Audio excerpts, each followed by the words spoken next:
فضائیہ کی تاریخ میں پہلی خاتون جنرل اتنے اہم عہدے پر کیسے تعینات کیا گیا؟ ترک فضائیہ کی تاریخ میں پہلی بار ایک خاتون نے جنرل کے عہدے تک رسائی حاصل کر لی۔ کرنل اوزلم کارپنار کو سپریم ملٹری کونسل کے فیصلوں کے تحت بریگیڈیئر جنرل کے عہدے پر ترقی دی گئی ہے، جس کی منظوری ترک صدر رجب طیب اردوان نے دی۔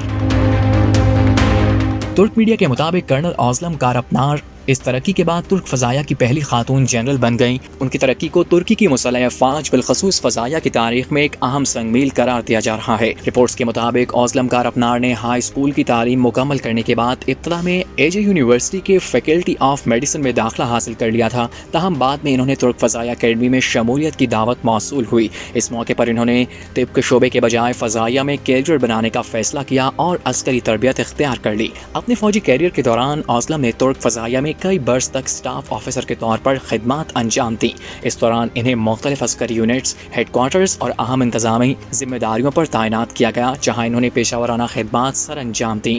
ان کی بریگیڈیئر جنرل کے عہدے پر ترقی سپریم ملٹری کونسل کے سالانہ اجلاس میں کیے گئے فیصلوں کے تحت عمل میں آئی۔ اجلاس ترک صدر رجب طیب اردوان کی زیر صدارت منعقد ہوا، جس میں کابینہ کے ارکان، ترک مسلح افواج کی مختلف شاخوں کے اعلیٰ فوجی کمانڈرز نے شرکت کی۔ سپریم ملٹری کونسل ترکی میں فوجی تقرریوں، ترقیوں اور دیگر اہم عسکری امور سے متعلق فیصلے کرنے والا اعلیٰ ادارہ ہے۔ اس ادارے کی رویت سلطنت عثمانیہ کے دور سے چلی آ رہی ہے۔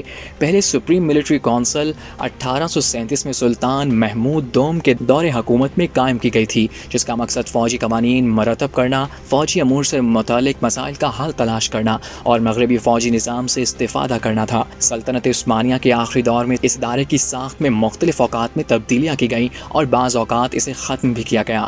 تاہم 1923 میں جمہوریہ ترکی کے قیام کے بعد جدید سپریم ملٹری کونسل کو 1925 میں باضابطہ طور پر دوبارہ قائم کیا گیا۔